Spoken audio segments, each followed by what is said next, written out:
Okay, here we go. So for the time being, we're kind of sheltered a little bit from the sun, which is nice. So you can see we're passing through a rock cut here, the first of many. There's a lot of rock work on this section. You can see this particular one is not very long, but it is quite high.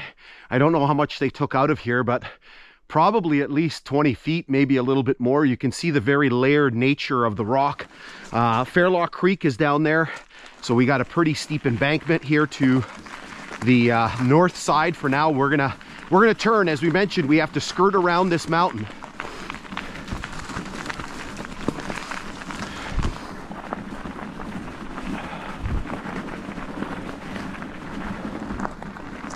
Okay, again, there is a bit of vehicular traffic on this section of line, so the ballast isn't terrible. Sections of it are, there's little sections where it's a problem. Okay, let's zip you ahead a touch here until we get to our next point of interest.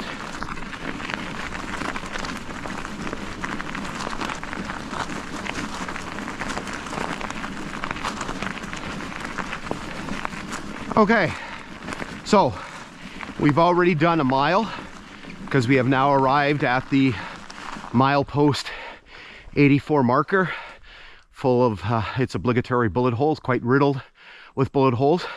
So again, milepost 84 is the mileage on the Kinghorn. For the original line, you need to subtract the 49.7 miles because again, the Kinghorn started in Long Lac after the merger of the Kinghorn and Dorion subdivisions, but the Dorion and prior to that the Nipigon subdivision started in Jellicoe, so you have to subtract the 49.7 miles, so that becomes 34.3. Okay, let's keep going. My back is killing me. I think I might have tweaked it a little bit with our little issue at the start of the hike there. Again, just beautiful through here. Again, sheltered from the sun. It is very low on the horizon at this time of the year, which helps us. I can see some clouds starting to roll in, which it was supposed to do. Okay, let's oh, we got a little bit more rock work coming here.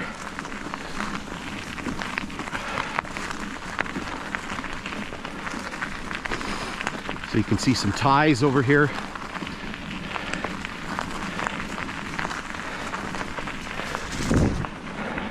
Luna seems to be getting better with the trailer. She actually will jump into the trailer. I think she kind of understands what's going on, and I think she likes to ride, which is great because Dad gets to hold the 60-pound dog. It's like a boat anchor, and I ain't getting any younger. Whew. So just up here, there's supposed to be a culvert under there. When I was here 3 years ago, I went down and looked. I didn't see anything, so I don't know what the heck is going on in terms of the culvert. I think when we were here you could hear the water running, but I did not see any semblance of a culvert down there. Get a little peek of sun here. Okay, let's oh, we got another little rock cut coming up, and then I'll zip you a bit.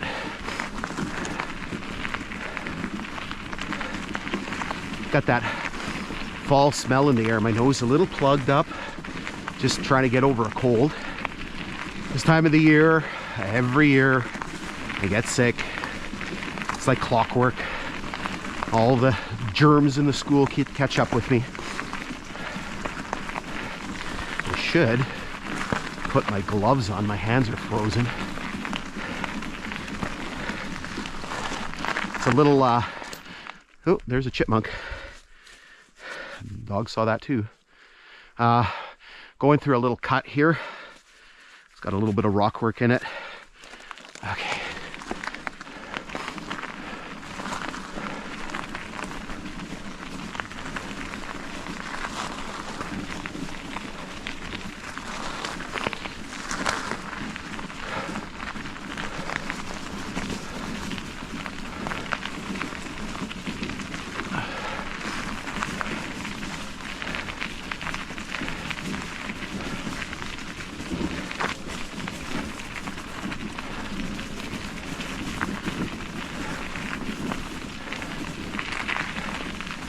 Okay, let's zip you ahead here a bit.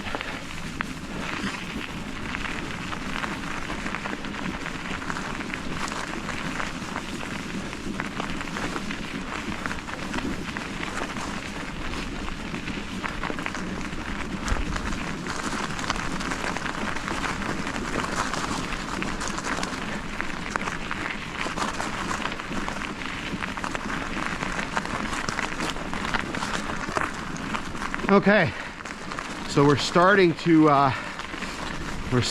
turn here. Oh, partridge.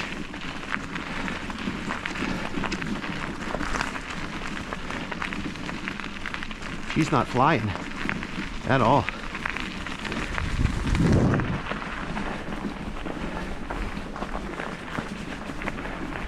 So we're continuing to turn here. My GPS says 212 degrees. So we're coming up to our next point of interest here. You can see Lake Nipigon through the trees there.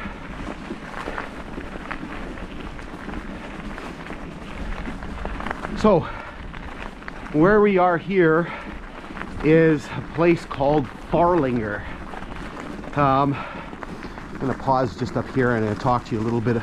You can kind of see this open area, and you can see that there is power lines running down, and basically this is part of the First Nation community that's here. Used to be called Sand Point, now Bingwi Neyaashi Anishinaabek. Okay, so let's talk about the situation here. Oh, my back. So again, this spot was called Farlinger. Let me grab my note here. So Farlinger was located at milepost 34.9, which on today's mileage would be 84.6. So it was established as a station in 1930, and basically it was like a whistle stop. The purpose of this was to serve the sawmill that had been opened here originally by the Western Stevedore Company, which was later taken over by the Nipigon Forest Products Company. A short spur was constructed to serve the mill. So the mill was opened around 1924. The spur was built in 1925. The spur was known as Stevedore No. 2. And 1929 became the Farlinger Spur. And the name came from a guy named George E. Farlinger, who was a well-known lumberman from Sioux Lookout. There's actually on one of the other abandoned lines in the railway area, the Grand Trunk Pacific, which became the CN-Graham subdivision. There's a stop called Farlinger on that one, closer to Sioux Lookout. It says the spur was linked to the station from 1936, but was removed from use until 1941. That year became the C.E. McDevitt Spur, until it was taken over by the Great Lakes Lumber Company in 1948. The spur was removed again in 1949, and Farlinger ceased to be a station in 1957. So lots of stuff going on here. So what we'll do is we'll show you some maps, and we'll show you some timetables as well.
Okay, so what we're going to do is we're going to hold up here for a second, and then we're going to resume our journey towards McDermott. Okay, here we go. Oh, I'm gassed. Back hurts. I know, I'm complaining. It's a lot worse things in life. Okay, so as we get started here, we have our a next little thing we want to mention coming up just in a second here. There's just a teeny tiny bit of rock work coming up. I think there's a telegraph pole up here, but it's all smashed, all the insulators. So here's our little bit of rock work. Now what's interesting about this is around about here or so, or just a little bit further, would be milepost 35 on the original lines. So you can see this little bit of rock work here. So the reason why that's significant is because from milepost 35 all the way down to close to Orient Bay Station, we had a rockfall warning for the train crews, basically to be aware of any rock that has fallen on the tracks, because you're going to see there's some pretty big rock cuts. So I'll flash you up a timetable or two here, and you can see that.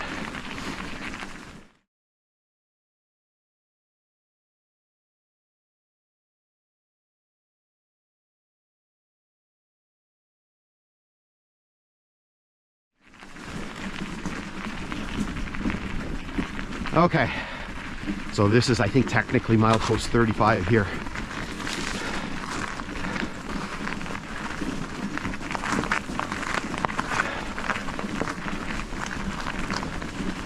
All right. So let's keep plugging our way along here. Oh my God. My bike sits nicely in the ruts here, but the trailer is a little wider, so it catches the ballast. So it makes my life a little miserable here. Okay, let's zip you ahead a little bit here until we get to milepost 85.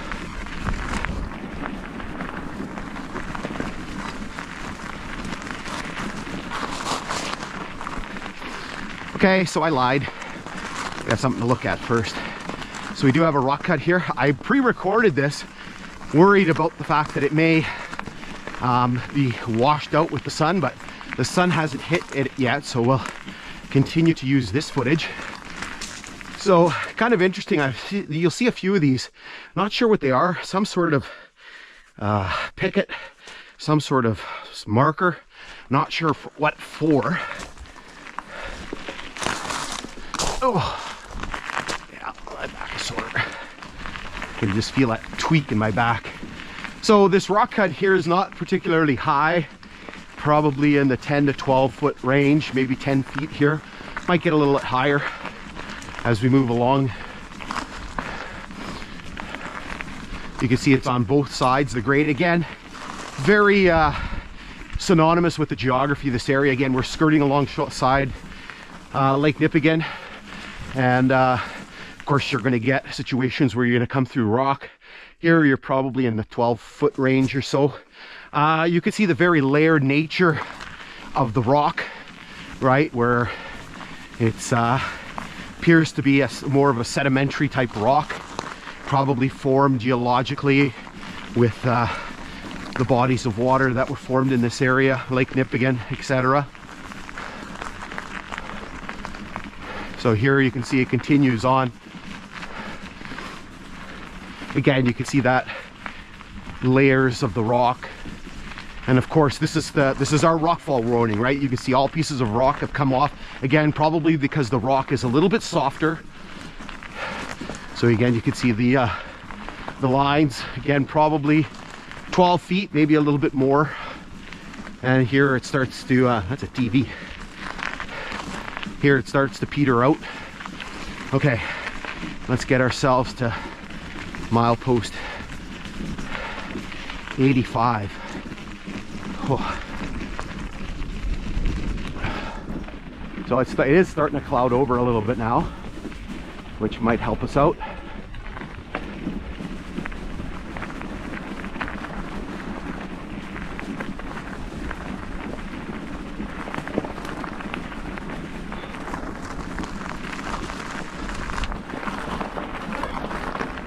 All right, so just up here is supposed to be milepost 85. There's another one of those pickets.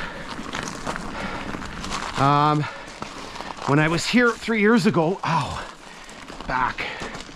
I didn't notice it on the way out. I noticed it on the way back.